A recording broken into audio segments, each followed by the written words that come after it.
magandang gabi. Nandito na naman kami. Ang inyong bagong podcast na abangan tuwing Sabado. Kami ang Politikang Inamo. Putang sabay-sabay ayos. Walang practice. Ayan, so medyo marami-rami tayo ngayon, no? Meron tayong mga bagong guest. Bago yan. Pag natin simulan, pakilala muna siguro isa-isa. So, una ka. Hello, good evening, Ellie.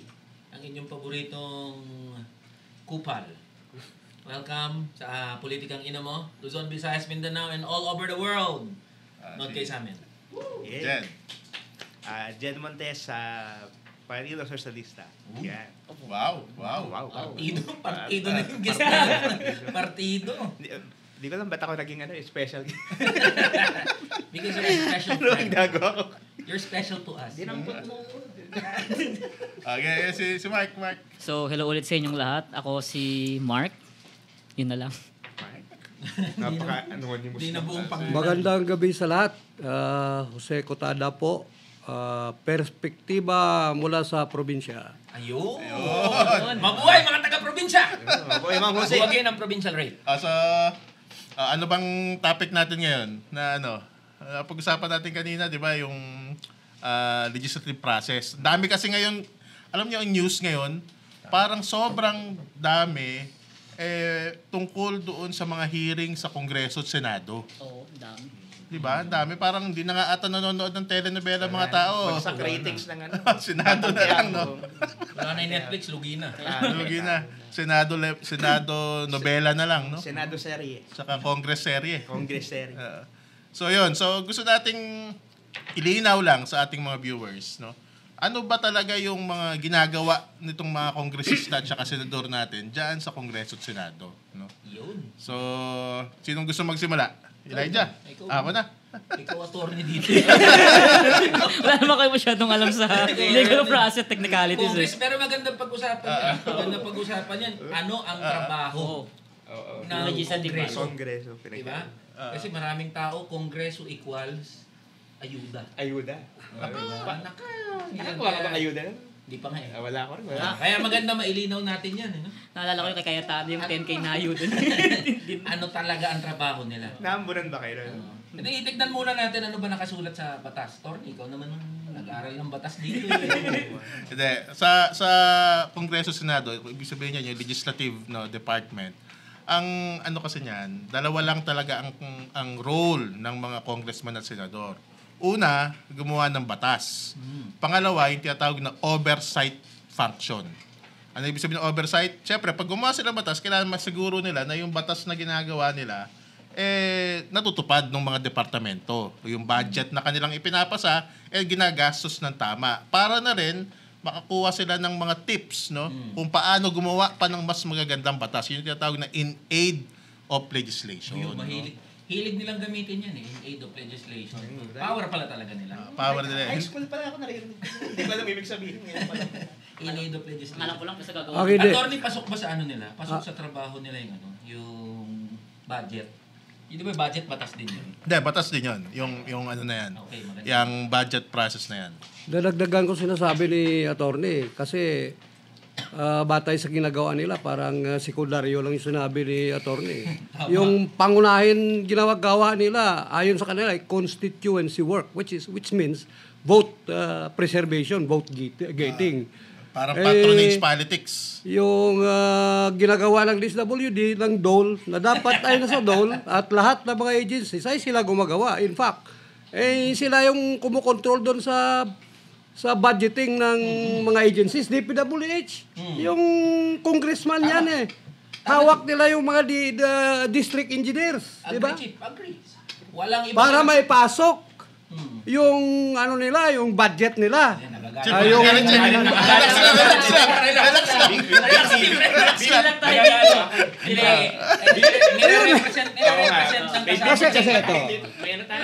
ito, yung topic natin ay politikang inamo. At ang ilamang nakakaputang ina itong politika natin.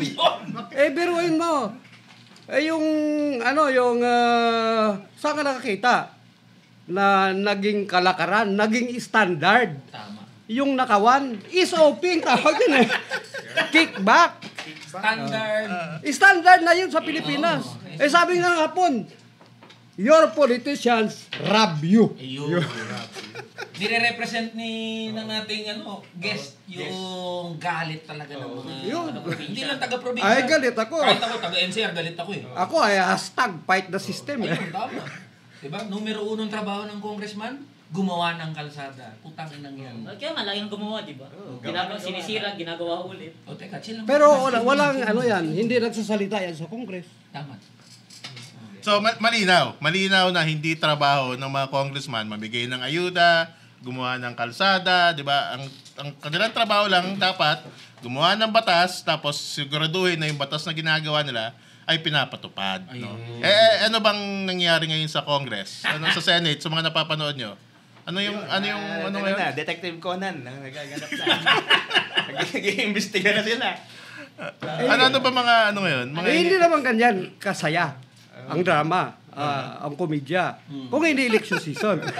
Ayun, in aid of election lang lahat. Maganda yun, ha? Hindi in aid of legislation. In aid of election. Kaya kanya-kanyang pabango. Yung budget process na sinasabi mo, dagdagan yung loyal. Preserve lang yung alay. Alay. Bawasan yung kalaban. Tama. Ano ba mga hearing na meron niya yun? Yung sa budget. What? Budget. Meron Attack sa kalaban. Kay Alice Guo. Let's go. Yun. Ayun nga, Hindi, sinasabi nga. isa-isahin muna natin yun, di ba? Pwede natin isa-isahin yun, yung mga hearing na yun. Yung pod kay kay Garing. Kaya hindi ko kilala. Garman Sino nasa ata. quad eh. Garman. Ano pa yan? Garing. Basta yung quad. Garing, oo, garing. yung Sa quad, yung sa Piseso. PCSO. Isa-isahin Garma. muna natin. Garma. Isa-isahin natin yung ano. Pero syempre, yung pinaka-controversial ngayon na topic ngayon sa Senate, ay sa Congress, di ba, yung budget nga ng OVP ngayon. Kasi nga parang, malaman ka nga ni Sarah, parang pinupolitika nga yung kanyang budget ngayon. Kaya nagagalit ang mga BDS. Teka, pakilala na tayo lahat. Yung host natin, di pa nagpakilala. Kalala naman ako si Jen, no, batas magagawa. Balik na. Balik tayo. Doon muna tayo sa ano.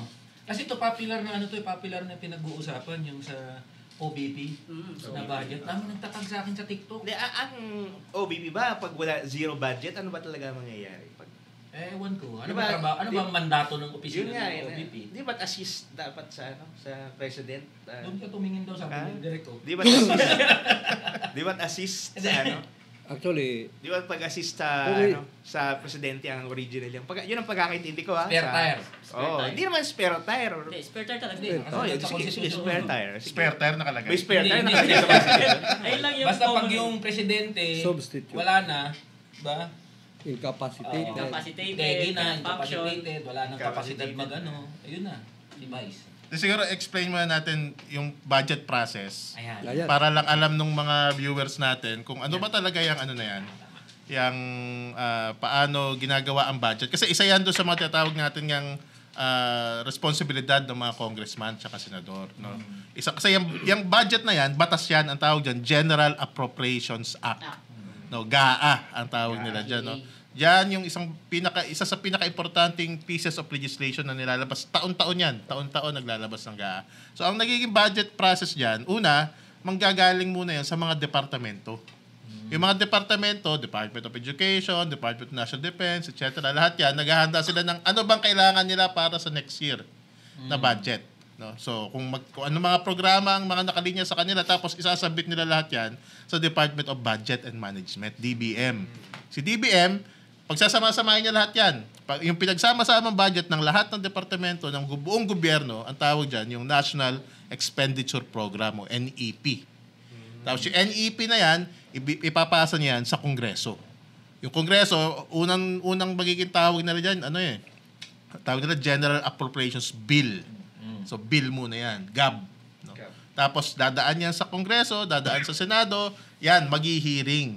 Kasi yung mga senador at kongresista, sisiguraduhin nila na tama ba yung mga programa ng gobyerno per departamento. Kaya nakikita mo, di ba, naghihiring-hiring ngayon sila. So, kasama dyan yung OBP. Yung OBP, ibig sabihin, nag-submit siya ng budget. Magkano nga yung budget na ano? Hindi, yung una niyang sinubmit sa 2 billion yung kanyang unang 2 billion. Tapos magkano? 700 million na lang ang ano. 771. Pero hindi pa approve ata yan. Hindi Diba? pa. Ayun yung proposal ngayon kasi nga Para nagkaroon. Kasi ang tinapyas, malinaw na nasa 1.2 billion pesos. 1.2 billion. Actually, kung hindi pa na-break up yung unit team at magkakampi pa yan, yung 71 na yun, confidential fund lang yun, approve. Pero last year, magkano ba budget ni OBP last year? Nasa kulang-kulang 2 billion pagkakalam ko eh. Oo, mga Pati 2 pa sila nun eh. Bati pa. mga Bati pa yun. 1.7 mga ganun, billion. So itong budget ni OBP ngayon, kaya binawasan kasi in aid of Election. Election. Kasi ka Pero ang alam ko, thank you dun sa pag-ano ni Tony, no, pag-refresh sa atin. Pero framework yun, di ba? Presidente nagpapasa ng budget ng gobyerno sa Ng Kongreso. buo. Para ang Kongreso ang didinig. Kaya mapapansin natin, di ba, throughout the years, every budget season, taon-taon na lang. Di ba? Kung sinong presidente, dikit lahat doon ng congressman. Hindi, matindi nga ang awayan dyan, pag divide na nga. Hindi kasi sa atin, ang nangyayari ngayon, ay wala ng opposition, genuine opposition, na kunyari, nahahati yung gobyerno natin into administration and opposition. Ay naging uso sa atin, Grand Alliance, o di kaya super majority. Dahil kung nakadikit ka dun sa presidente, bagi ka ng Mas super malaki majority, budget mo. mas malaki ang Tama, ano kasi yun sa'yo? you are assured. Sabi nga, di ba, ang power of the purse, ang kapangyarihan, yung bulsa. Ng mamamayan. Puta, nasa kongreso yan. Ayun nga. Kaya Kongreso wala yan. nang laman yung Kaya bulsa. dapat na-maintain yung hindi. Na-maintain dapat yung independence Independent. ng legislative body. Walang Diba? elite. Ang problema ngayon, puta, yung pitaka, Tagalog, di ba? Oo, tama. Ayun, binigay sa binigay sa kung sino nakaupo sa Malacanang. Tapos yung Malacanang magde-determine. Kaya lahat sila. Dahil sa SOP yun. Dahil ang habol Yes, lahat ay SOP. kaya nga ang tawag ko dyan sa platform ko, puta, himod tumbong. Himod tumbong. Kung sino pinakamagaling maghimod na tumbong na congressman, yun, pinakamalaking budget yun. Kaya nakikita rin natin na na parang So every nakakapot ang ina talaga. kaya nga nakikita rin natin yung parang tuwing election season kung sinong mananalong partido o majority ng partido, marami nagsisili parang mga politiko sa partido na yun. Yung parang tinatawagan nating political butterflies na parang papalit-palit lang lagi. May isang content nga ako dyan, tol eh. Ano yun? Sabi ko, isang malaking gaguhan, yung budget hearing. Kasi every year na lang, kung sino ang winning president, lahat ng congressman, ilipat ng partido. 2010, nanalo si Ayun. si Noynoy. Noynoy. Puta lahat, Liberal Party. Liberal Party. 2016, nanalo si Digong. PDP laban. Puta lahat, Lumaki, PDP, tsaka lumaki. Hugpong. Oo, lumaki. Hugpong. Hugpong, lumaki. Ngayon, 2 years after manalo ni Bongbong, lahat, Partido Federal. Short. Gumulo. Kailan ba nagsimula yung ganyan, Chip? Short yung yung Memory. hindi, yung historical Kailan ba background. nagsimula yung mga ganyan? Marcos pa yan, lahat kay BL. Gano'n? Oh, Siyempre, yun, di pa yun. ako- di Na pa ako mga buhay ng chip eh. yung mga ngayon, nagmamarcos o Wala pa nagano ako. ngayon, sumasama doon sa dati, yung sunod kay Marcos, yung partido nila, yung Mitra LDP. O bago niyan, kay so next to Cory Ramos. Mitra, sila, Ramos, nag-inyusidi lahat. And then, pumasok ito. Ayun, yung kay GMA pala, lahat PDP, PDP. Lakas CMD. Hindi, PDP laban yun. PDP laban. Doon ang galing. And then LDP, Mitra, pero tinalo ni Ramos. Lahat, pag panalo ni Ramos, lahat naging INUCD. Divinisya, naglakas naman lahat. INUCD. Lahat yan. So dati pa pala. Wholesale. Dati pa yun. pala, ganyan na talaga ang kalakaran dyan sa sa Nung Kongreso si at Senado. GMA, dinagdag yung lakas, INUCD, CMD. Kinuha na nga INUCD, CMD na lang. Hindi naman ako nagugulat And then, nung kasi Pinoy na, yun, liberal na lahat. Yun lang alam ko kasi 2010, doon pa lang ako nagkaisip. pero ako rin parang akala ko parang lang yan, parang new trend lang sa political climate natin dito. Pero parang di naman nakagol kasi marami talagang Pilipinong pagkasipsip kung sino yung nasa taas. Parang Sino may nasa taas ng hierarchy, talagang susunod. Dahil sa pork barrel. Kaya, Pero dumami ng gusto talaga ang political party. Nung election, sabi ko 800. Paano ka pipili ng hindi mo alam kung ano ang 800 na ba lahat ng political Nung party? huling tingin ko parang ang dami. kung inong dami nun. Nabilang mo agad 800. Ang alam ko lang yung 5. parang may nakita ko Parang may nakita ako nung sa papel. Baka kasama Ganun yung karami? local. Baka kasama yung Baka. local. Kasi yung local pwede rin. Oo. Party-party din. Sa ano na yun, I think ano yun, parang yung kalagitnaan yung mga mga mayor, mga ano, kaya nakita kong sobrang dami. Pero regardless ng political party, ano lang yun, pangalan lang yun eh. Yun nga eh. Pangalan lang yan. Actually, marami ding nalilito kasi may teachers party list, may guru. Hindi party list. Party list Party yun. list. Ay, wag yung party list. Iba, Iba, magkaiba may yung political police. party. Magagalit sa'yo si Torny. Hindi, malilito talaga mga tao doon. Oo. Ibig ko sabihin, di ba? Tama. Mahirap mahirap pag gano'n. Ako nalilito ako. Kaya kahit anong partido, pero ang point lang naman, kahit anong partido ng mga yan, basta kung sino nakaupo, who is in power, who is the administration, lipat lahat yung mga yan. Diba? Kaya dikit lahat sila dun eh. O ngayon, sino ang dinidikitan ng mga congressman? Bongbong. Si Bongbong sa Kongreso. Si Martin Speaker. Romualdez. Oo. Kung sino pinakamalapit kay Speaker. Diba? Siya magiging pinakamalaking budget. Kaya gano'n na nangyayari, di ba? Kaya dun sa budget hearing sa OBP, okay lang gisahin ako sa paningin ko. Ewan ko kung mag-agree kayo. Okay lang gisahin kasi trabaho nga ng ano yun eh. Trabaho okay lang okay lang gisahin lahat ng mga ahensya kasi nakasulat sa batas natin yan eh. Sundin lang nila anong trabaho nila. Pero malinaw na puta, laro lang yung ginagawa nila doon. Bakit yung OBP, todo gisa, di ba? Okay lang yung gigisahin. Anong talagang pagkakasusan mo. Pero pagdating ng Office of the President, Wala. ilang minutes lang yun. 70 Diba? na nakaraan. Kaya nga may nagwala doon na congressman eh. May nagwala doon na congressman, inaway niya yung mga kongresista doon, di ba? Ano yung tradition na pinagsasabi niyo? Sino bang congressman? Si Marcoleta ata. Ayun. Marcoleta, gusto niya parang may respect sa sa OBP na hindi wala ng ano. Kasi long-standing tradition. Oo, Sa tradition. executive. Diretso na, parang gano'n na. Walang tanong-tanong eh. Pero I think yung ibang Congress, ang ano yan nila, kasi parang yung may tanong sila sa previous budget, parang hindi sinagot, di ba? Parang na-insulto sila kahit yung mga dating kakampi nila Sara Duterte. The point is, last year, di ba hindi pa sila nag-aaway-aaway? Smooth. O ngayon nag-aaway, kaya pansin mo eh, di ba? Nagbago na. Pansin mo eh. Tapos, Maaga naman nagkahanayan na. Maano nga. Maagang na-break yung unity team. tama. Ngayong running joke, di ba, na parang isa na nga yung kanilang pinresent na plataforma Unity Unity. na lang, Dito magalang isang taon. Hindi, 2 taon. 2 taon. Ang Give hula credit nga, tayo dun. more than 1 year, 1 or 2 years, mag-aaway sila. Pero 1 year or less pa ata, nag-umpisa nang magpakita. Realignment agad eh. Yung nawalang budget, ito mas masama pa. Yung mga budget na inaayos-ayos nila, sure ako, puta, kalakihan ng karamihan ng budget na yun ilalagay sa ayuda. Hindi, doon nga. Sa ayuda talaga nilagay. DSWD at saka DOH ata. Doon nire-align yung budget ng OBP. Alam na. Alam na. Diba? Alam na. In aid of In aid of election. Kaya pwede ba magmura dito, Torny? Pwede. Putang ina mo, Elizalde ko. Gago ka rin, Stella Kimbo.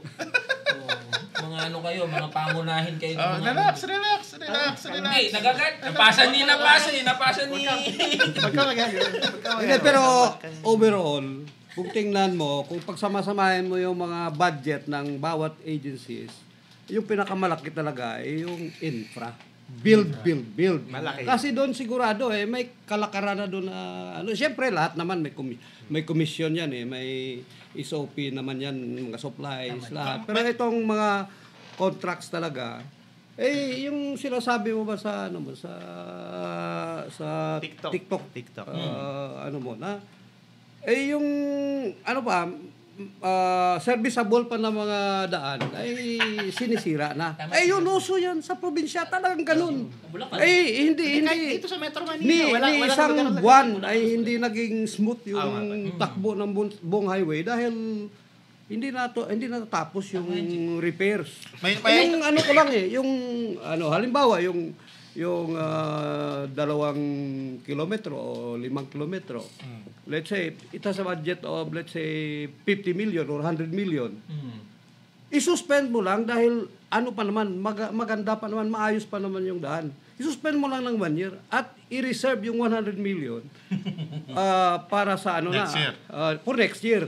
And then itabi mo yung 100 million, ibili mo ng pataba ng magsasaka 100 billion worth, ay napakaraming magsasaka ang masasaka. Hindi ako Si Carlos Chick kasi, leader magsasaka to eh. Magsasaka. Taga, Kasi- Iloilo to. Kasama ko sa mga road, madali lang yan eh kasi pag kunyari hindi pa tapos, sasabihin mo lang yung parte kulang, yung materyales, madali lang kasi yun eh kasi maraming pwedeng aberya sa roads o kaya sa overpass. Yun yung madaling yan eh. Doon Yung- may project doon yung Ako- yung isang party list. Sa Iloilo yung jeep, di ba? Last election pa yun, in aid of election din yun Yun nga. ay sabihin na natin kasi totoo naman to ay project ng Uswag Ilonggo. Ang nangyari yung flyover ay hindi nagano. Hindi nag-fly. Bakit nag-fly? Usmot tawag sa decline Flyover, putang inang flyover yan. So hindi nag-fly. Napunta, ilang beses ako pumupunta. So hanggang sa ngayon Iloilo yan. eh. Hanggang ngayon hindi natatapos. Putang Nadagdagan yung budget ng almost or more than 300 million more. Ano na, nabuksan na. Wala pa. Ay, partial yung isa. Pero yung isa talagang hinto. Ang inang flyover Pero- yan, ginagamit ng langgam tsaka ibis. And then sasabihin, project. Syempre, maraming project dahil big time contractor. Kasi yung- pagpunta ko ng Iloilo, yung behind. i-content ko yan. Hindi naman marginalized yun. Hindi rin nga marginalized contractor eh. Talagang big time contractor. Pero may nabasa akong isang research. I think this is sa PIDS, no? Yung sa UP. Institute for Development Studies. Ang nawawala daw sa korupsyon, sa mga kada taon, nasa 40 to 60%. Ibig sabihin, magkano budget ngayon? Nasa 6.253. 6.253. Oo, basta 6 trillion. Basta 6 trillion. So, 6 trillion, yan sa budget na yan, malamang mga 3 trillion mapupunta yan sa bulsa ng kung sino-sino lang. Pero tanong ko, 3 trillion, putang ina. Kaya nga ang sinasabi ko dyan, oy, kayo mga nanonood bibigyan ko kayo ng tip. Paano kayo yayaman ha? Ang ganda tip yan. Kung gusto nyong yumaman, una magtayo kayo ng... kulto. Hindi magtayo ka na. Iba pa yun. Magtayo ka Sige, na. bulay yan. Pero yayaman ka na. Yayaman ka. Magtayo ka na simbahan. Oo. Pero kung ayaw mo sa simbahan, pangalawa, maging politiko ka. Yun lang yung pangatlo, gawa ka ng illegal na bagay. Kasi sa Pilipinas, di ka yayaman sa sipag at tiyaga eh. Ang yung mayaman, Ang dami May mas politiko. Di ba? Nagbago na nga yung saying. Hindi na lang sipag at tiyaga ngayon. Sipag, tiyaga, tsaka krimen. Ayun. Krimen una dapat doon. Krimen, sipag at tiyaga. Sipagan mo at tsagaan mo sa paggawa ng krimen. Ayun. Yung tatay ko, nung bata pa ako, totoo to sabi niya, anak, kung gusto mong yumaman, sabi niya, datlo lang yan ang pwedeng surefire na yumaman, sabi niya.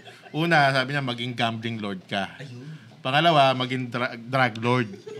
Yung pinakauli daw, praise the Lord. Di ba? Kulto. Parang perfect score yung Perfect score. May perfect score. Paano yung politiko?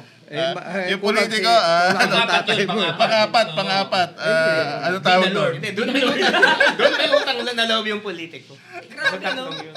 Pero tanong ko, Sa attorney. 2018 ata, ombudsman mismo nagsabi, 700 million a year.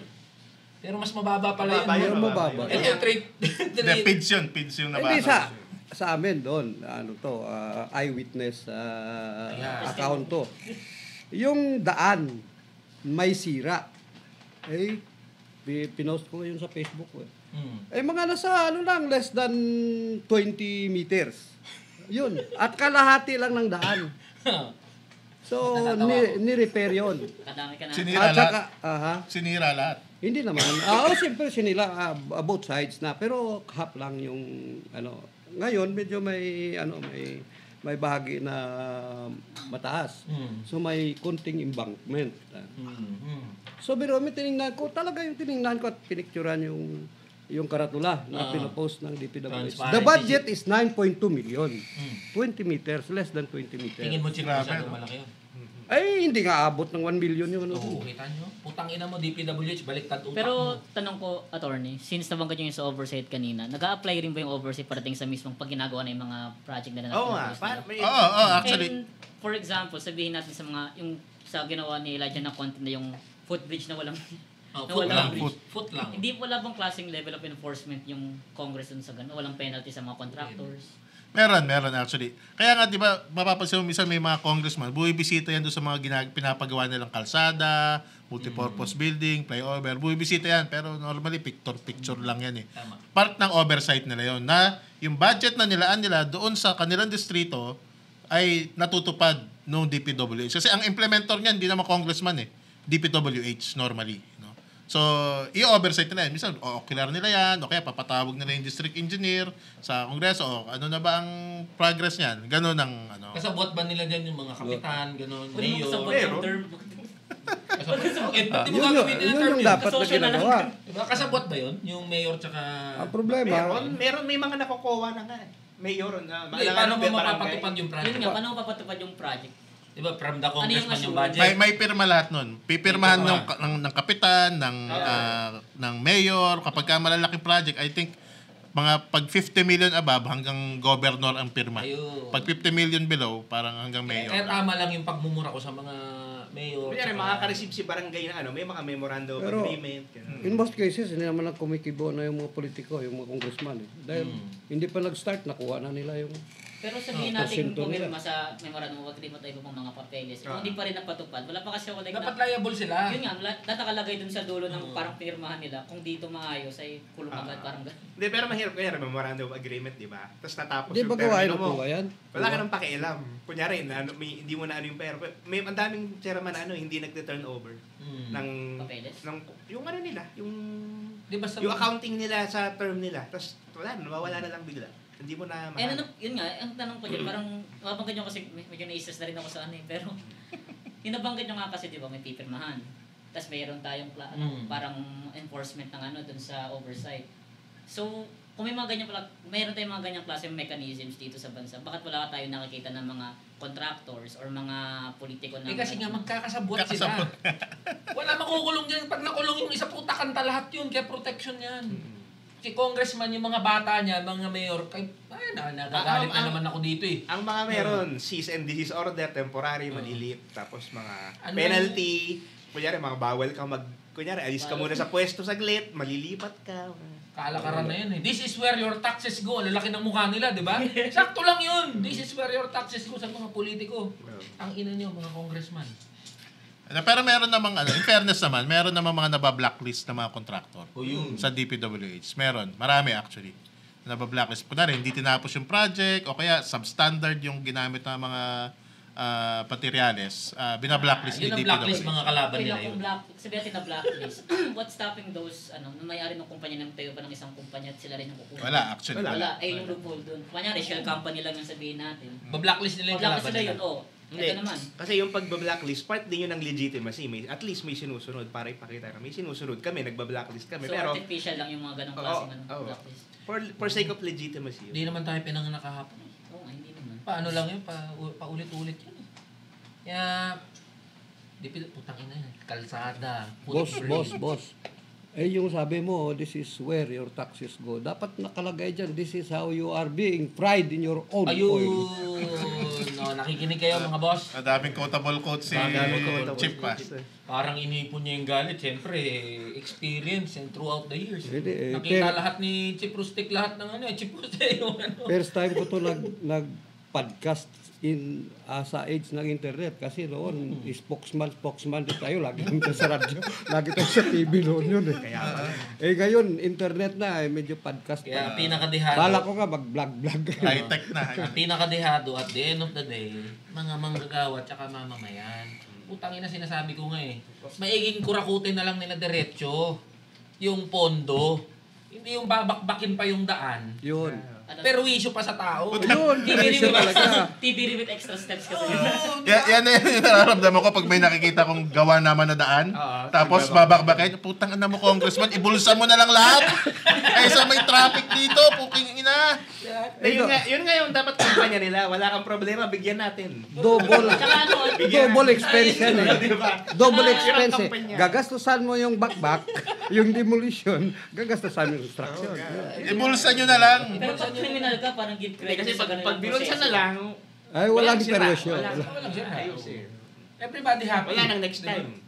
Ayun lang. Pero, Pwedeng ganun. ano yun? Pagtatakbo tayo Ay, siguro. do. Give credit sa mga Meron ganong doon. klaseng estilo ng mga Hindi. pagnanakaw. Di ba? Lalagyan mo na excessive para magulan yung mga tao. At least may nakikita silang, ay nagbabakbak mo kung nga ayusin. Oo. Tapos after a few years, mag-ayos na babakbakin mo. Hindi, walang nagpapasalamat na binabakbak ang daan. Wala. Wala. Meron nga ako nakita eh. Wala. Be careful, deep excavation. Pag tingin ko, nakikita ko yung bolang nakalubog. Nakalutang pa siya, ito lang yung tubig. Ito bang deep excavation? Ni bola, hindi malubog. Hindi talaga lulubog yun. Oo. Be careful, meron Parang ba? hanggang tuhod. Boyan si tawag dun. Parang T6, hanggang tuhod mo T6. lang. Be careful sa taas, yung nakasabi. Be careful. Parang Tapos caution pala. Caution, deep Caution. excavation. Pag silip ko, hanggang tuhod lang yata. Tapos yung nakaperma doon, hindi DPWH, si Camille Villar at si Yan. Ray Orlito Lapid. Ano ng mga bilyar? C-A-M-I-L-L-E. Hindi. Bagong boses, bagong bukas. Tanginan nyo mga bilyar. Gawin kasi- natin content yan, no? Yung mag-write tayo ng mga jingle ng mga politiko. Susunod. Sinasabi ko yan kasi buong Pilipinas naman yata siguro mag-ingat sa biyahe. Di ba? Hindi kaya kay Mag-ingat sa Lapid, biyahe, that's for may sa kanya rin. Para mag-ingat din. lakasan mo Ayun, konti, para sana yung caution may nakapirma rin na. Pero at the end of the Politiko. day, talagang kawawa yung mga mamayan. Tsaka yung mga manggagawa. Lahat tayo taxpayer. Bumili ka ng suka, may tax yun. Bumili ka ng yosi, may tax yan. Candy, may tax yan. Pati Pati pera natin, di ba? Eh, Pera taxes. natin, Burol mo nga, may kinukurakot, tapos ibabalik sa atin sa forma ng ayuda. Tapos, tayo pa magpapasalamat sa mga gagong mga congressman tsaka mga senador na yan. Kasi binigyan tayo ng 2,000, 3,000, may guarantee letter, may Ano yun eh? may Parang pambili ng... tawag dito, parang part of conditioning yan palating sa Kaya mga nga. gugutumin. Kunyari, gutumin mo ang aso, pakainin mo lang ng konti yan. Magiging loyal na sa'yo yan habang buhay. That is how they preserve their political power. Kaya putang ina mga congressman to sa budget hearing na yan. Diba? Talking of taxes, boss, taxes, dagdagan na lang ni attorney, pero ibaybayin natin. Mula sa real estate, taxes. Pag bininta mo, pag minana, estate taxes, tama ba, attorney? Pag bininta, may capital gains taxes. Sa real property yan. Dito sa mga goods and services. May excise tax, may value added tax, may ad valorem tax, may tax na lang lahat. Burol mo nga, may tax. at lahat tax. Itong VAT, every level of production process. Basta may input, may VAT yan. Train, sweldo. Pero medyo Bugbog tayo ng... medyo lumalayo tayo sa topic natin. Topic natin, legislative process, ha? Hindi kasi, Legislative process. yung binabudget ay taxes nga. Oo. O baka Tama, nag-iisip tama, yung tama, mga mamamayan, yung mga natin, mga bossing natin, citizens. Kasi hindi gaano nararamdaman no? Ginagawang tanga yung mga tao nagkakapitalize sa kamangmangan tsaka sa gutom, kahirapan ng mga mamamayan, itong mga politiko na to. Pero anong project nga nila, di ba? Sa budget hearing, paulit-ulit. Lahat ng klase ng ayuda. AIC, Stopad, May akap pa. Oo. Bago yun. Rice subsidy. Rice subsidy. Sa mga magsasaka, merong abono, libreng abono, may 5,000 na cash. Mga guarantee letter. Hindi naman ayuda kailangan ng tao. Okay yan, sige magbigay kayo ayuda, pero hindi yan ang kailangan ng mga... Ay, ito pala, may tanong rin ako kay attorney. Kasi since nabanggit nyo nga yung parating sa ayuda, for me kasi, di ba, kaysa mag-focus sila sa bagay, nabanggit ko nga kanina, mas benefit sa mga politiko yung magbigay nila ng ayuda kasi magkakaroon nga ng sense of loyalty sa mga tao. Pero di mo mas better na maglagay na lang, gumawa lang sila ng mga batas sa patasin yung sahod ng mga workers. Exactly. Di ba parang mas beneficial na lahat mabibigyan? Kasi naman, Alam mo, ito medyo unpopular opinion to. Kasi marami dyan, lalo na mga middle class, ayaw nila ng ayuda. Kasi yung mga middle class daw, sila tinataksan, tapos mapupunta lang sa mahihirap na daw hindi nagtatrabaho. Of course, that is not true. Na hindi nagtatrabaho mahihirap. Ako, ang mas ko pa nga, gawing regular ang ayuda, buwan-buwan. Kung sa ibang bansa, meron silang tinatawag na UBI, Universal Basic Income. Dapat tayo dito, meron tayong UBA, Universal Basic Ayuda. Di ba? Gawin na lang buwan-buwan yan. Sige, lahat ng budget, kaysa ipanggawa nyo ng mga kalsada, ipamigay nyo lahat sa tao, pero gawin yung buwan-buwan, walang pinipili, lahat. Ayan, sige. Bagong perspective yan, ha? Universal Basic Ayuda. Nag-agree ako sa ganyang klase kasi may mga bansa nga na gumagawa na ng ganyan. Meron. Kasi nga, may mga sales ka nagsasabi that it increases the social stimuli ng mga tao, opportunities. Pero may mga tao nagsasabi din, ito, magiging devil's advocate lang ako na pag binigyan mo ng mga free money, yung mga tao, mas magiging tamad sila. Ay, hindi. Pinapakita hindi siya pag binibigyan mo ng pera mga tao, nakakapag-apply sila, wala silang anxiety sa hindi sila na pupunta sa mga illegal, di ba?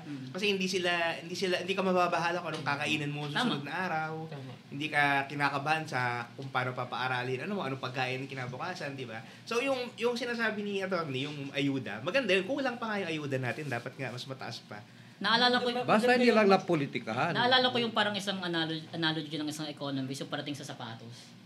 Hindi ko alam kung nabasa nyo na yun. Parang nabasa ko lang siya sa isang article ata na may mga pag ang tao binigyan mo ng sapatos, mas magiging productive. Siyempre susuot nila, malamang na. Mas magiging productive. Mali ba kung mali yung size, di ba? Mas magiging productive sila kasi mas malayo ang malalakad nila, mas malayo kanilang mapupunta, tapos makakapunta sila ng mga iba't ibang mga opportunities pa. So parang yan yung parang ginawa niyang analogy when it comes sa pagbibigay ng social stimulus sa mga tao in the form of financial aid. Yung sinasabi nga ni attorney na UBA. Alam mo, UBA. marami kasing mga nakaluwag-luwag lang sa buhay. Oo. Kung makapanghamak ng mga ordinaryong Pilipino, ay ganun-ganun na lang. Naalala ko dyan Hindi nila naranasan sa isang araw na, pero may 3 anak ka, gutom na gutom lahat ng 3 anak mo. Wala kang pambili ng bigas. Diba? May sakit pa yung isa, wala kang pambili ng gamot. Anong gagawin mo? Diba?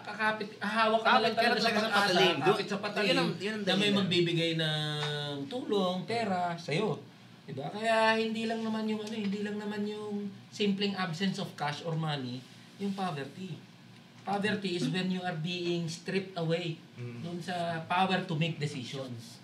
When you are being stripped away sa power mo to make decision, yun ang real definition ng poverty. Kaya maraming mga kababayan natin ganun nangyayari. Kaya nang karamihan ng mga kaya yung, teka lang, galit ako sa mga nanghahamak dyan sa mga mahihirap nating kababayan eh. Pero thank you for opening that perspective, Torny. Universal basic ayuda. Balik tayo doon sa budget process, no? Dito sa ginagawang mga hearing sa Kongreso, sa Senado tungkol sa budget. Kasi parang sabi ko nga kanina, di ba, parang nagiging telenovela. Pero parang nalilimutan ng mga kongresista at senador yung mga tunay na issue ng manggagawa at saka masa. Tama.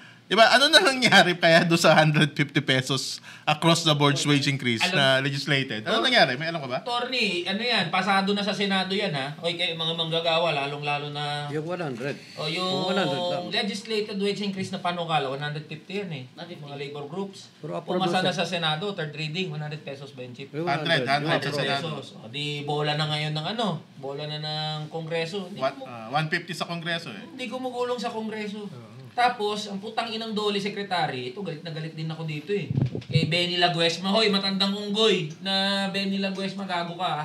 Sabi niya, siya ang numero 1 nang pumipigil dyan sa legislated wage increase. Ano yung reason daw?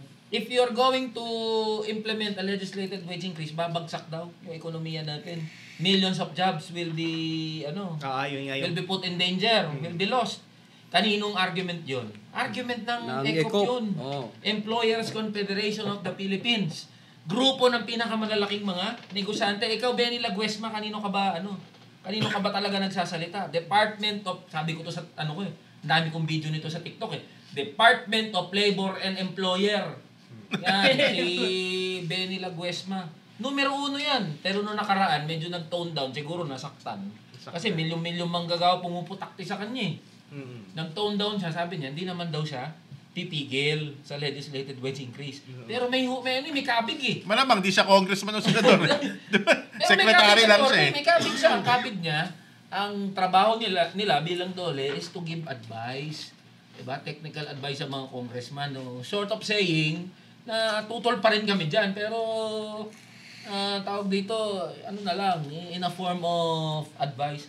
Hindi naman nakapagtataka yan sa sistema natin, Eli, kasi alam naman natin na gobyernong kapitalista to eh. Ayun, tama. Ng mga oligarchs. Gobyerno ng mga oligarko.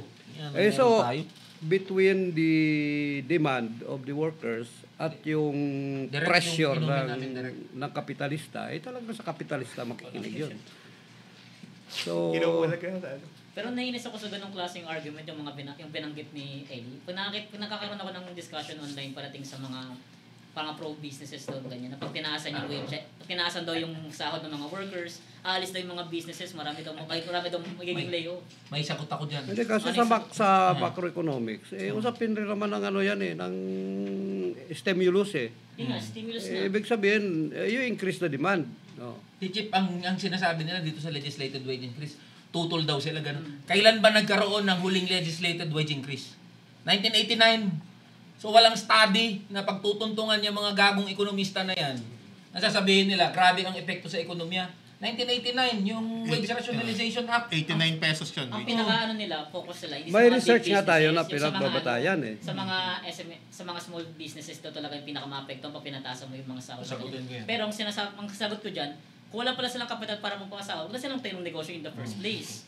Kasi kung gagawin nilang slave labor lang yung mga workers, edi huwag ka na magnegosyo. Hindi, Kasi actually, by the end of it kasi, by the end of the day, Yeah. ang mangyayari dyan, yung profit lang talaga. Pupunta sa business owner, hindi doon sa mga nagtatrabaho na gumagawa ng profit niya in the first place.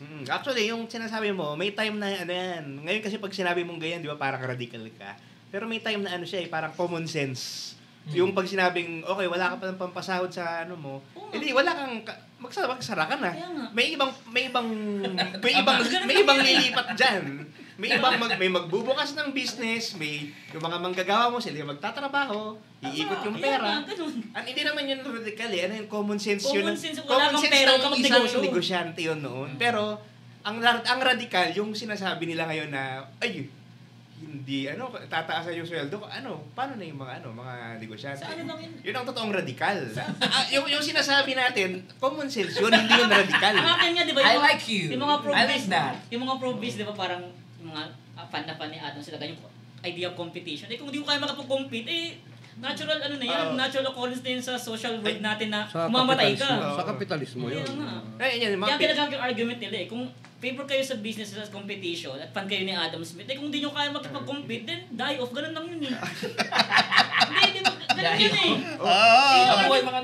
In so many words.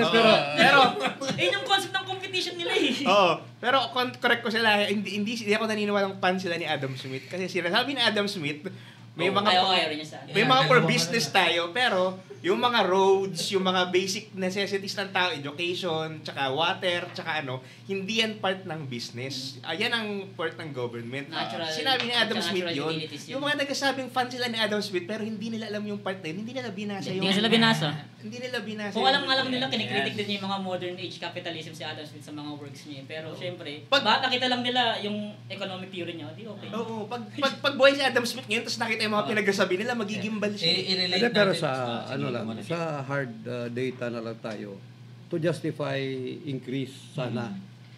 Ayon sa isang research, yung CPI, Consumer Price Index. yung inflation, yung pagtaas ng presyo, from 1989, ang legislated wage increase at nag-umpisa yung Republic Act 6727, ay ang average na CPI ay 578%. So more than 5 times, almost 6 times na nag-doble yung presyo. Samantalang on the average, kung i-average natin yung increase ng wages from lowest to highest dahil iba't iba ka bawat region, on the average is 436%. Ibig sabihin, napakalayo ng agwat between the increase in prices and the increase in wages. So paano natin ikuan? Ibig sabihin, imbis na umunlad yung pamumuhay ng magsasaka ng manggagawa lahat ay nagde-decline. Yes. GMA News So, yan, Chip, yan. Research na yan. So, GMA Pero yun nga, research. sabi nila, kailangan daw ibagsak yung yung mga sweldo ng manggagawa. Ang problema yun yung panggastos nila pambili ng produkto. So wala silang pambili. Ang sinasabi, Paano nila bibili yung mga produkto ng mga negosyante? kadalasan ng... Hindi na umiikot yung... Kaya nga puro sa Shane Oo. Kaya puro sa Shane dito sa Pilipinas. Kasi yun sa parang interesting na phenomena na parang sa Pilipinas, so Sa economy. sa economy natin, actually. meron tayong sa share economy nga. Kasi meron akong mga nakita sa ibang bansa na bakit puro bulk yung mga binibili nila. Sa atin kasi So, pag mayaman ka bulk Ngayon, puro sa share Yeah. tayo, lahat There, sa share. dagdag lang. ina-argue nila na magka-bankrupt o magkalugian. Ay kung sa sa theories of crisis, in fact lumalala yung crisis habang papaliit yung capacity, yung demand, yung capacity to buy. 'Di ba? Isang theory nga ni Marx diyan, yung under consumption theory, 'di ba? As source Mabigat. As source of Nagmamarks na dito, nagmamarks na. Marks na tayo. sino ba naman mag-guide sa atin? Adam Smith naman, hindi naman umuobra. Itong kapitalismo, dito na tayo sa medyo Yung mga oligarko modern. Hindi, ang mga oligarko kasi at the end Advance. at the More end of advanced. it all, gusto lang ng mga yan mapanatili yung profit nila. Yun nga, by the end of the day. Alam nyo, laging sinasabi yan sa comment sa TikTok ko ang taas ng presyo ng mga bilihin. Kung hindi kayang gawin ng gobyerno na pababain yung presyo ng mga bilihin, the easiest way for the government to do is to raise the Wages. wages. Oh. Pero yung sa usapin ng wages, pag sobrang tagal mag-deliberate, di ba? Oo. Usapin ng wages, pero pag nagtaas ang putang inang Meralco, Ay, walang magkataas say. na naman. Pag Pero nagtaas ang presyo ng Tubig. gas, walang say Gas. kasi deregulated lahat Oo, eh. wala. Pero pagdating sa sahod ng mga manggagawa, May meeting. putang ina highly regulated. 'Di ba? Kailangan daw nating intindihin yung mga manggagawa, etc., etc. May sinabi nga ako dun sa pag nagla-live ako Alam nyo, yung panakot nyo na pag tinaas ang wages ng mga manggagawa, tataas ang prices ng commodities. Ngayon nga na barat yung sahod ng mga manggagawa, ang taas ng prices of commodities Bakit? Kasi hindi wages ang determinant ng pagpapataas ng presyo ng bilihin. Electricity, number 1. Utilities, number 1 yan. Pangalawa, transportation. Pababain mo yung presyo ng mga yan. Kaya ng mga negosyo na pataasin yung sahod ng mga manggagawa. And even if, ito sinasabi ko, kasi itong mga ekonomista na to economics din naman tinapos ko, meron kaunting hindi matalino, pero pwede na. Yun yung ko. Sinasabi nila, when you raise the wages of the workers, tataas daw ang yung prices ng commodities. Tinutuldukan nila agad doon. Totoo naman yun in the short run. Totoo yun in the short run. Di nila sinusundan yung pagpapaliwanag. Mag-equilibrium. Pag tinaas mo ang sahod ng mga manggagawa, definitely meron silang additional money to spend. Disposable income. Diba? And when they have additional money to spend, syempre gagastos yung mga yan. Ang tendency ng mga workers is not to save. To spend. Spend talaga. Consume. Magkukonsume yan. So when workers are consuming, tataas ang demand sa merkado. Mauubos ang supply. Logically. So pag naubos ang supply, may mataas ka na demand, yung prices, tataas din. In the short run yun Short run. Ngayon, yung mga supplier, yung mga gumagawa ng produkto at kalakal, pag di nila sinabayan yung demand ng mga manggagawa, malulugi sila, magkasara yun yung binabanggit mo kanina. Oo, Common sense ang tawag doon. Common sense. Hindi Kasi ka radical yung mga tao gumagastos. May perang panggastos.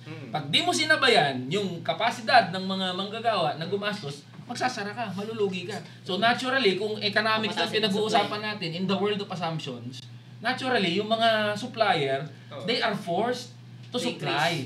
So definitely, yung supply, papantay uli sa demand. Therefore, yung prices bababa. Equilibrium ang tawag doon. Hindi ine-explain yan ng mga economists. Kasi kahit nga ako, di ko maintindihan. Parang Medyo sobrang, sobrang theoretical at saka sobrang Balik tayo sa academic. No? Pero nagdag lang konti.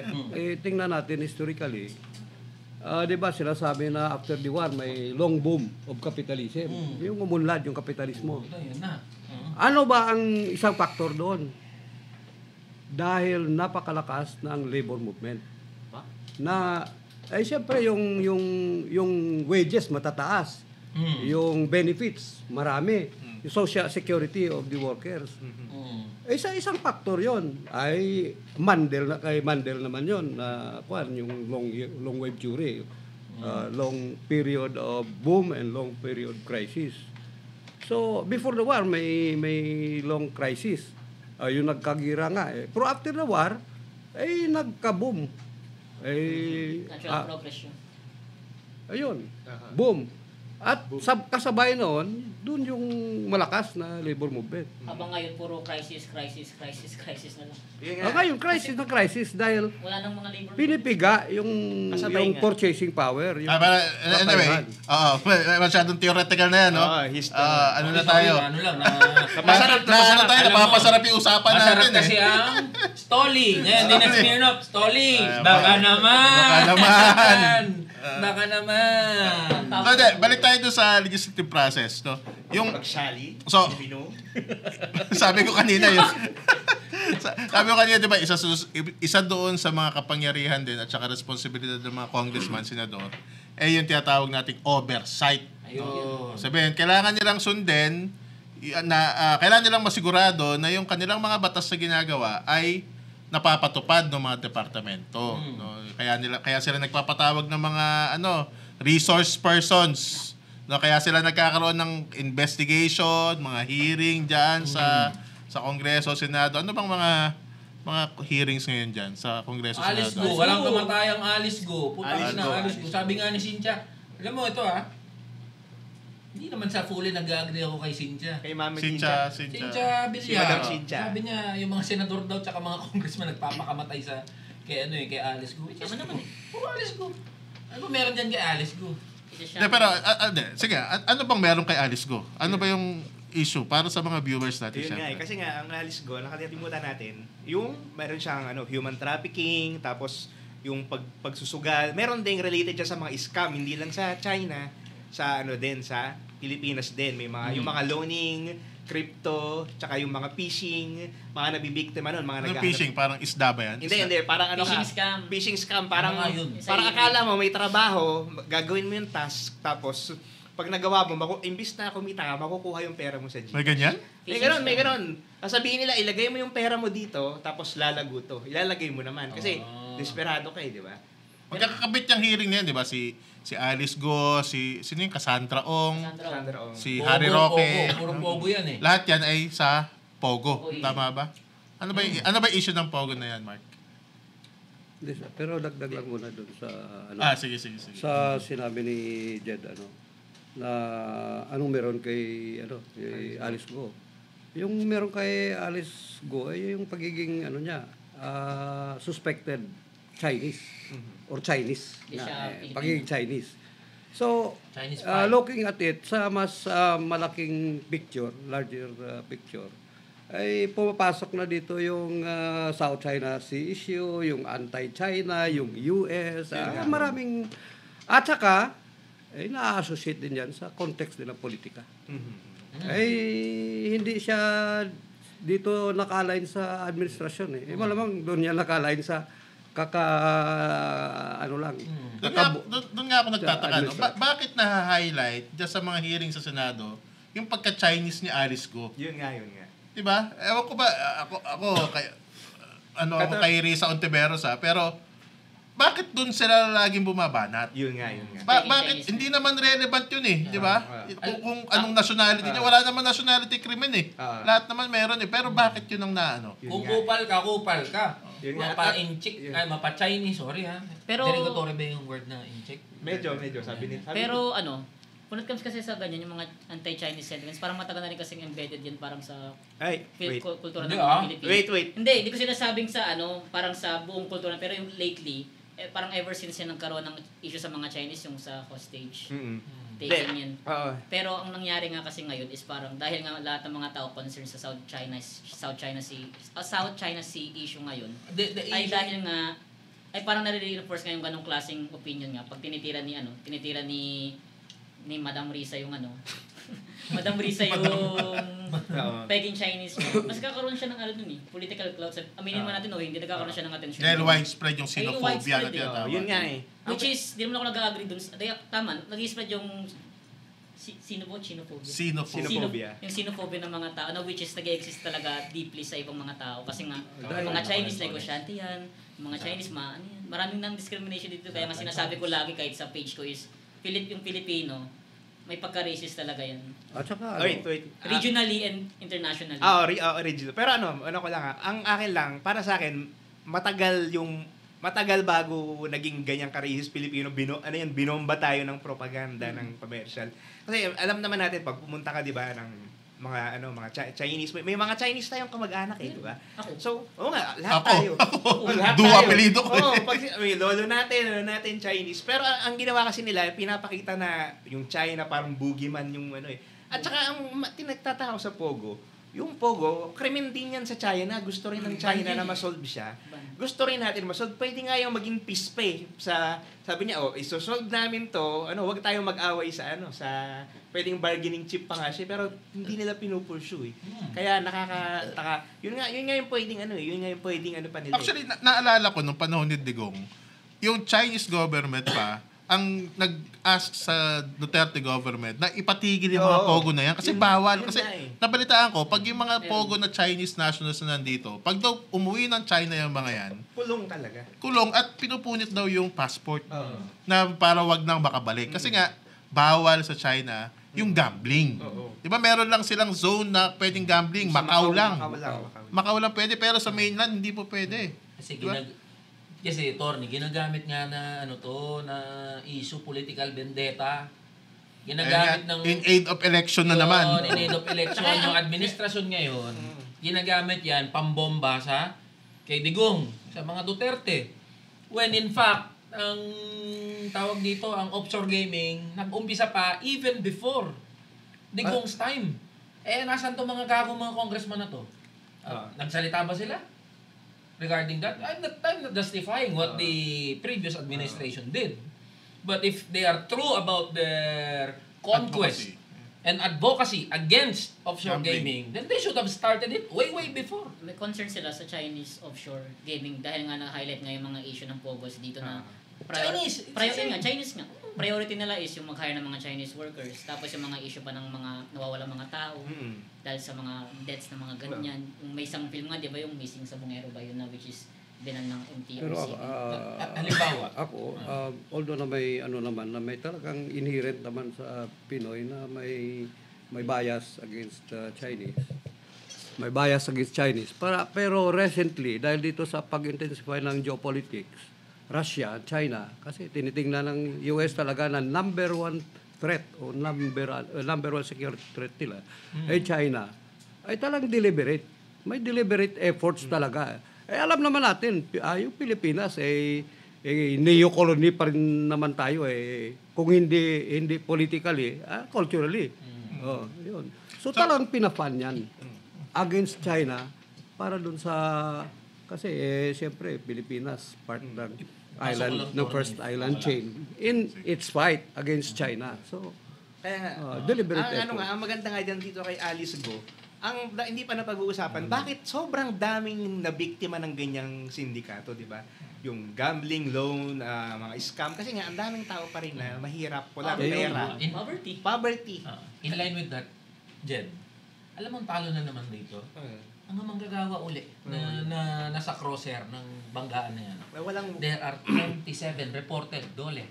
There are 27,000 Pogo workers. Filipino yan. Who are left jobless now. And the government is not doing its part in providing alternative jobs for these workers.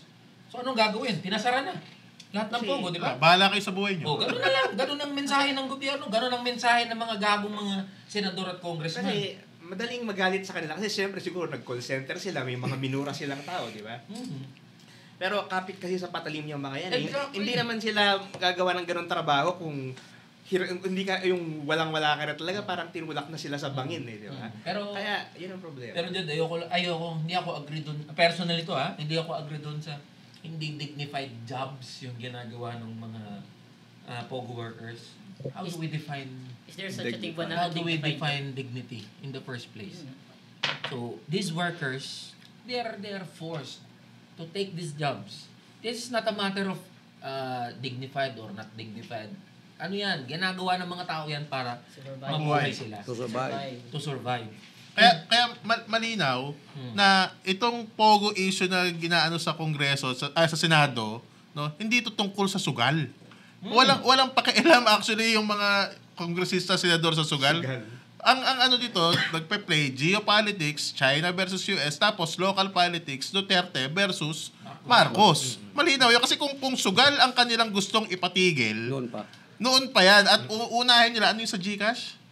Yung G-Loan? Hindi. Meron yung sugal sa GCash eh. Online Bingo Plus. Scatter. Diba? Yung scatter, pag may GCash ka, pwede kang maglaro ng sugal yun. At ang daming mahihirap na lulong dyan. Marami. Ba't hindi nila patigil yan kung talagang sugal ang kanilang number 1 na advocacy dyan sa Pogo-Pogo issue na yan, di ba? Hindi, tsaka, attorney, alam mo yung mga na-scam ngayon sa loan, tsaka sa... Ayan, ang dami niyan. Ang daming, pag pumunta ka sa United, o wala, online lending victims, sila, ang mga dahilan nila, bakit? Kasi nawala na akong trabaho, nawala na late yung sahod, nagpatong-patong yung utang. Yun ang solusyon talaga para at itong mga lending na to, syempre mataas yung interest nila. Kaya itong mga to napilitan, syempre kagat sila, 'di ba? Tapos tinatakot sila, 'di ba? Ang problema, hindi nila alam itong mga call center na tumatawag sa kanila. Yung iba doon, kaya napunta doon, sabi, may utang ka, magtrabaho ka sa amin. Biktima rin sila, yun. Gano'n? Mayroong gano'n? May sa Reddit, may mga nagsasabi na ako dati akong tapos napilitan akong nangutang siya sa app, tapos dahil wala siyang pambayad, nagtrabaho siya nang walang sweldo. Oo, pero loan sharks to, ito mga illegal talaga, mga hindi registered na Pero hindi ko alam kung sa mga legit kung may ganun. Pero may circle kasi ng Tantindi, no? Matindi. May cycle ng mga lending. Nakakatakot po. At sure ako ng mga nasa likod yan, mga nasa kapangyarihan din. Yun nga. Ang numero unong mga sugar at gumagawa ng krimen, mga congressman din eh. Mga Mga senador din eh. Delikado. Protector. Masyadong delikado itong mga So pag gumawa ka ng maliit na krimen, kulong ka. Pag gumawa ka ng malaking krimen, senador ka. Kaya go big or go home. go big or go home. Actually, yung sinabi ni Elijah, walang undignified job. So, Hindi, sabihin natin undignified job yun, pero yun ba ang pinaka-undignified na job?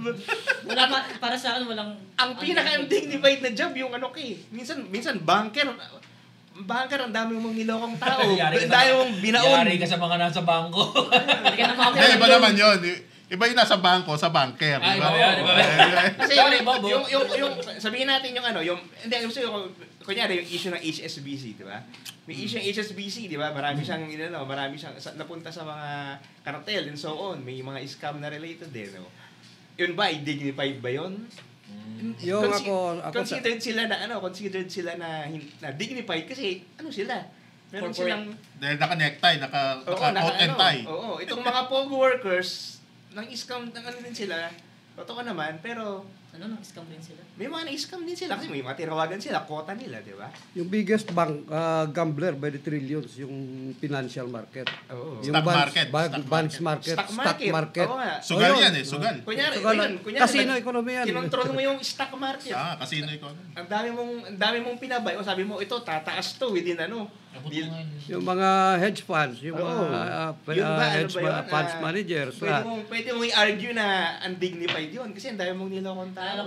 Pero sila, parang linulook up. Oo, di ba? Pwede, sige. Pag-usapan pa natin yan. Oo. Hindi naman tayo magkaway dito. Nahawa ako. Privatization ng stock market, naalala ko lang yung movie na The Big Short, yung nangyari sa housing crisis sa US dahil sa mga Grabe yun. That's another topic. Nahahawa. Anyway, balik tayo sa... Talking of gambler and dahil gamblers. sa gambling lang yan eh. The world, yung mundo ay isang napakalaking casino. So, malinaw na hindi talaga concerned sa gambling o sa sugal itong mga nasa Kongreso at Senado. Di ba? Kumbaga, awayan lang nila yan sa kanilang politika at awayan ng geopolitics, US, China. Malinaw yan. Ang daming sugal. Stock market, scatter, no? Yung PAGCOR, papasugal, di ba? Daming kumikita dyan ng mga nasa kapangyarihan pero hindi nila binabanatan. Yan ang si Alice Go binabanatan nila. Alam nating masamang tao yan. Sila Cassandra Ong, tsaka alam natin. Hindi natin dinideny pero kumbaga parang labanan ng mga kontrabida. Kasamaan versus kadiliman. Wala kang pipiliin dyan. Wala kang pipiliin. Para pala Alien versus Predator, whoever wins wins. Ang kawawa, manggagawang Pilipino, ordinaryong Pilipino ang kawawa lang. Pero isang rin dyan makikita nyo rin na talagang tina-target ng existing administration ng Duterte faction dahil nga ngayon, lately, ang nahuli ngayon nila ay si Kibuloy, which is malaking issue ngayon dahil nga. Nako!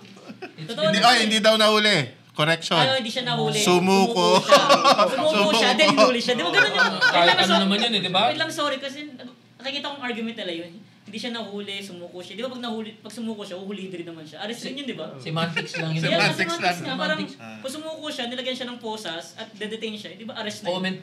Comment lang yun eh. Comment sa akin sa TikTok Di siya nahuli. Siya ay sumuko. Tapos sinuli. Di ba? Sabi ko, keso sumuko, keso nahuli, o tumambling paloob ng kulungan. Ang importante. The fact remains na kalaboso si Gago. Diba? Ang nakakaloko kay Kubutoy, nagre-reklamo pa, wala daw siyang social media or music sa ano niya. Pero yung naalala niyo ba yung lolo na nakulong dahil sa mangga ba yun? Nagnakaw. Dahil kinulong, ang dami parang. Tapos Pero walang Senate inquiry doon. Oo. Well, doon sa mama na yun. Oo. Kaya kapag malaki kang tao, mayaman at ma-influensya kang tao, kulong hindi ka agad ikukulong. May Senate inquiry. Hearing muna. Ako tanong, simple lang na tanong. Kung di kaya nag-split si BBM at si Sara, habulin kaya. Malamang Si hindi. Bongbong nga-attend pa yan ng anibersaryo ng KOJC. Yun. Davao. Tsaka hindi kakalimutan na isa sa mga staunch supporters ng tandem nila, si Kibuloy talaga naman. Humingi pa ng basbas eh. Di ba? Very clear. Oo nga, no? Nung kampanya, no? Humingi parang basta-basta. Ang tagal na pala ng abuso ni Kibuloy sa mga kababaihan, sa mga Ito, grabe yun, no? It's a means Yung to mga, an end kay Bong. yung mga bakit kwento yan lang? tungkol sa mga kababaihan na, ano, Dapat siyempre allegations pa lang yun, pero Pero ng nakakasok balahibo. ang pakinggan. Oo, Nakakasok grabe. pa rin. natira ng FBI, walang Kibo Pilipinas. Ngayon lang nag-split, yun, naging litisin Abong- sa korte, patunayan niya na kung inosente nga talaga siya. Yeah. Pero babalik tayo dun sa issue eh. Hmm. Ang issue, nagiging teatro. Hearing. Kongreso, yung hearing na yan. Tangina, paulit-ulit na yan. Biruin mo pag nagla-live ako. Mula pa nung kailan nag-umpisa yan, mga May? May siguro nag-umpisa yan kay Alice Go. Kaya alis. Paulit-ulit, ano masasabi mo? Nagsabi ako sa live, hindi pa kayo sanay dyan. Hindi pa kayo sawa dyan. Oo. Diba? First time yung makakita ng Si Mayor Mabilog ng Iloilo City, bumalik. ayun pa. After 7 years. Isa pa. Dahil Yan yung sa drug war, di ba? Oo, Ayun, yung former Iloilo City. Kapangalan ko pa siya, Jed Mabil. Ayun, patay ka. Patay ka. Baka nasa listahan ka. bumalik dahil parang kakalaban yata kay Trillanes. At ano yan, Chip, no? Mag-appear yan as resource person ulit. Ayun. Sa hearing. So, Comedy na naman. during Teatro na naman. Duterte's time, biktima. Sabihin natin na biktima dahil siyempre may nangyari doon sa parang ginipit yung rally. Yun lang yun. Rally ni Digong. So talagang siya tinira ng todo. Ngayon bumalik dahil wala na yung Meron na So, yung tigdag the same story. Sinabi Politics ni Atty. Jen kanina. Kasi di ba sabi yung Pogo, nagalit yung China, iba ni Duterte, ayaw ni Duterte. So hindi totoo yung sinasabi ng liberal na tuta ng China si Hindi natin sure. Hindi, ibig sabihin na kinokontrol siya ng China. Di Di ba? ka sure. Hindi, kasi nagawa niyang sabihin na di ba? Na hindi niya ibaba ng Pogo. Eh, di, syempre, hindi niya ipapapogo kasi maraming mga kasama niya nakikinabang doon. Diba? Syempre, yung loyalty niya doon sa banyagang stops when personal self-interest starts. Diba? Ganun yun. Ganun yun. Tsaka, tol, kita mo, binibira nila si Digong Oo. sa Pogo. Oo. Kasi alam mong, hindi naman pagpapasar talaga ng Pogo ang gusto nila eh. Control. Control. Over Pogo. Yun lang. Yan, mag-iiba lang ng forma yan. Ayun Sino lang. na may control. Parang balita ko nga, meron ng pangalan nga lang daw eh. Ano nga ba yun? Totoo ba? Tangina, baka ma-cyber libel na naman ako nito. Oo nga eh. Totoo ba? Na nasa Malacanang daw, totoo ba? Alin? Nagtatanong tayo, hindi natin sure yan. Si Alice. Hindi! Yung Sino? Yung papalit, sa Pogo. yung papalit. Oh, yung papalit na protector ng mga Pogo. Sino yan? Hindi ako updated Pero to give credit dahil sa mga sensationalism sa Senate ngayon, yung mga ganyan. Parang yung mga tao mas naging interesado sa politics kahit pa paano. Yun yung para sa akin silver lining. Kasi before, ang boring panoorin ng mga Senate hearing. Ako di ako agree. Hindi. Okay na naman di ka mag-agree. Pero for me at least, nagkakaroon na yung mga tao ng slight interest pag-usapan yung politics, yung mga Senate hearings na ganyan. Which is pwede naman maging way nila para mas maging engage pa sila sa mga social issues. On that note, okay naman ako. Pero alam mo, ang kadalasan na na-encounter ko, yan, yung galit at inis ng mga manggagawa sa hearing. And even, hindi lang sa online to ha. Can you go to the workers' communities? Anong tingin nila sa hearing? Drama. Tama. Kasi wala naman nakukulong eh. Ang tingin nila dun, mga komedyan. Putang ina, puro hearing. Tapos nung nakaraan, di ba nakataka si Alice Go? May isang congressman nga yan, yung papel niya motion to cite in contempt eh. Si Rocky, ayan, si Rocky. Yun lang, Si Rocky, may record natin ng contempt eh. Bawat hearing. If you do not agree, cite in contempt. Cite in contempt, kawawa naman. Cite in Kawawa contempt. naman. Pero ang ganda ng kulungan. Pero may Ayos, naka-aircon. consistent. May Hindi naman isang kulungan yun congressman eh. Sa dyan. isang congressman. Parang Ganun grounded lang ka lang ng isang araw Balita ng ko, taga magulang. Visayas to eh. Balita ko, kilala mo yun eh. Kilala naman yan. Oo, kilala niyang personal I yun. move to cite in contempt. Ayun. Kilala niyang personal yun. Oo, baka pag napanood tayo, hello po. Pag Ay, napanood nako niyo po. po kami, support, like and share. Kapag like and share. Pero tama na. Hindi po kayo nakulong, nag-ground lang po kayo ng nanay niyo. Diba? Pero agree ako kay Elijah dun, yung parang, pero ano yun eh, parang na-desensitize na rin kasi yung mga tao sa mga ganyan, especially recently na, okay may hearing, walang nakulong, okay may hearing, walang nakulong. Kasi the nature of the hearing do not reflect. Kaya nga, sensationalism Diba? nga lang. Hindi nare-reflect yung interest talaga ng top 5 concerns. What are the top 5 concerns of Sige, Filipinos? Ano ba? Survey yan, survey. Control inflation. Inflation ang number 1 Increase talaga. Wages. Wages. Tapos, Employment. fight corruption, panglima anti-corruption. In no particular order to. Employment. isa. Create more jobs, number 4. Pag-ibig. Oh, yung isa nalimutan ko. No. Pero inflation, taasan ng sahod, Employment. create more jobs. Apat lang talaga. Hindi, Corruption. Walang Alice Go? Wala. Harry Roque, wala? Wala. West Philippine Sea, Wala. nasa dulo. Nasa dulo, bumaba pa ang ranking. So the real issues of the masses, yung mga manggagawa mismo, issue ng kabuhayan, issue paano sila makakasurvive, issue kung paano pupuksain yung mga putang inang mga kurakot. Real Ng talaga yan. Kongreso. Real talaga. Yun yan. ang issue ng mga manggagawa. Kaya kapag tinignan nila ang hearing ngayon, ano meron dyan? So it's a mere entertainment for the workers and the normal Filipino people. Kasi parang open secret naman sa lahat ng tao eh.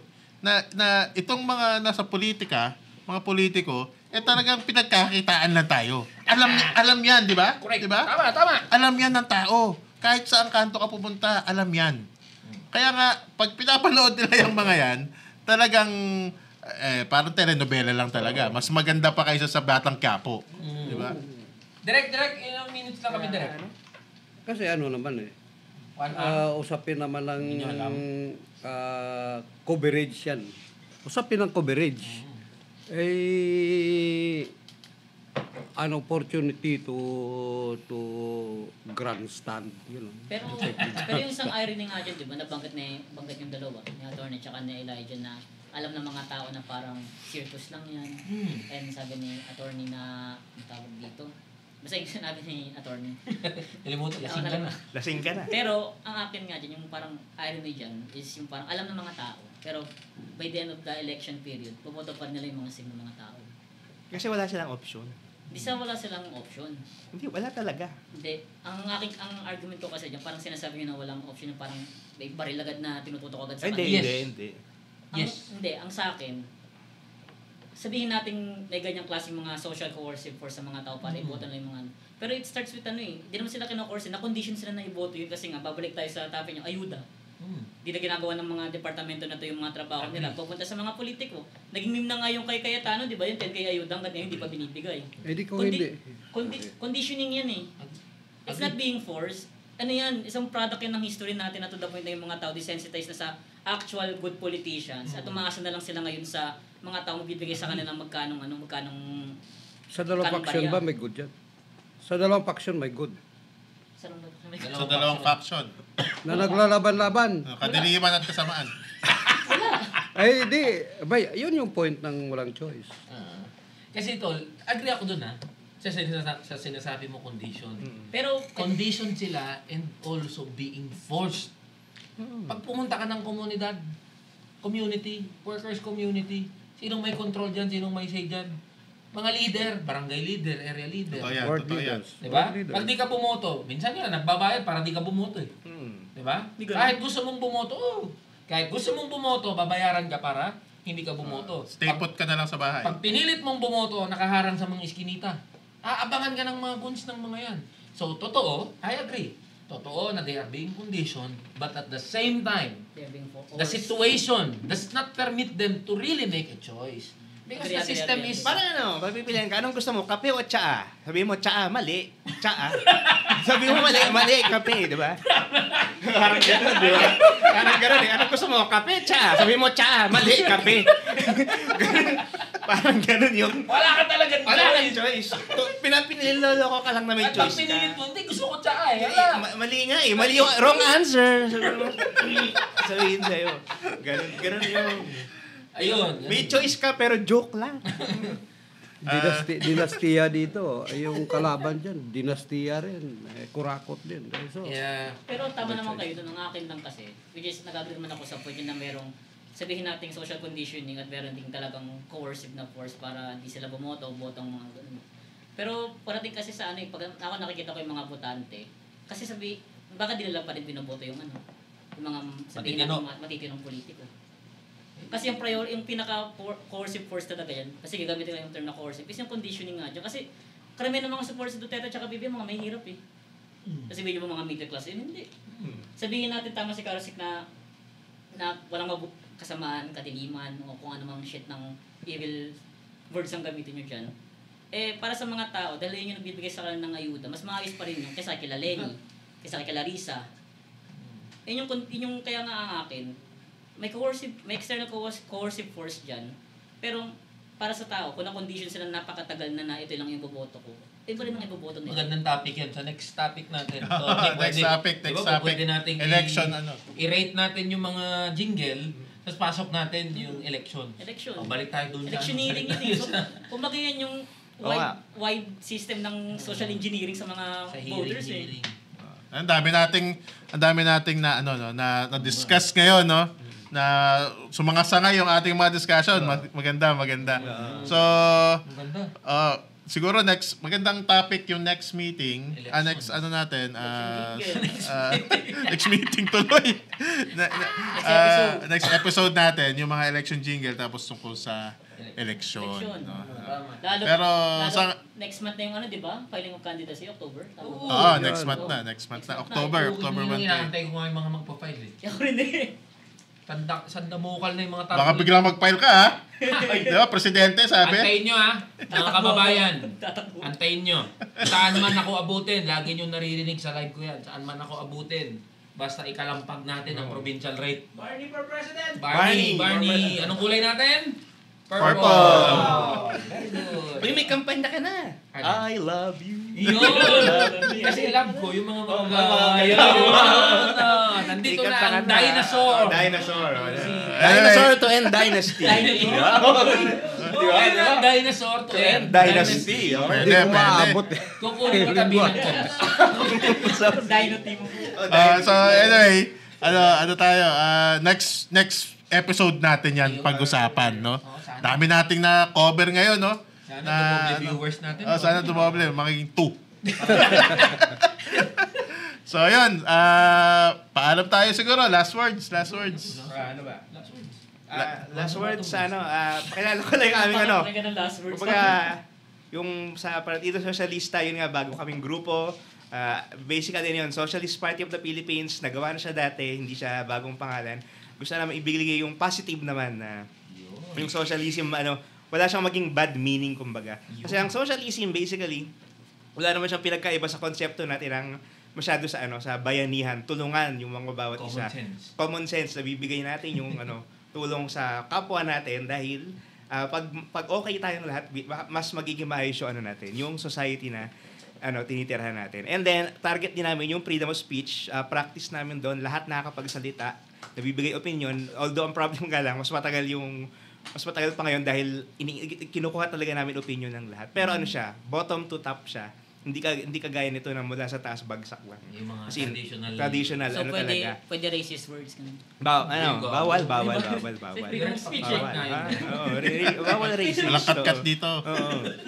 Oo. Comment last time, bakit walang cut? Basta ayun, yun yung ano, parang bago siyang ano, na may mga ine-experiment ako yung mga tingin namin ano, hindi pa nasusubukan para sa society na pinapangarap namin. Palakpakan natin, Partido Socialista.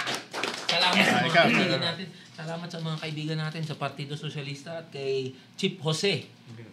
Parang si Daimus din. Parang si Daimus. Ang superhero na Pwedeng harkilahin. harkilahin. Maraming salamat, sa pag special guest nyo sa amin. Muli, Eli po. Eli.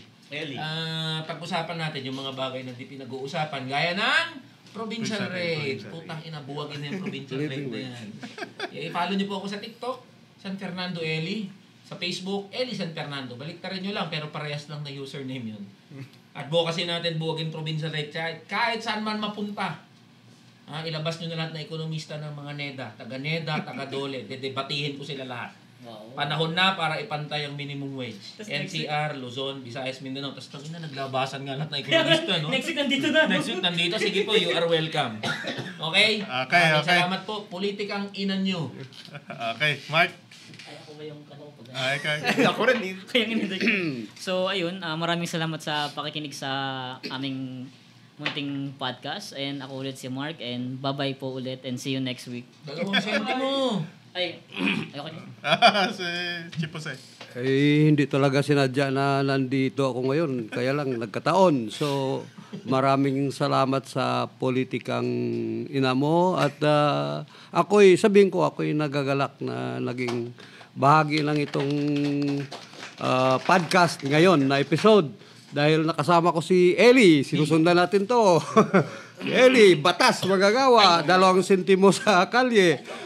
At yung kasama natin sa Partido Socialista.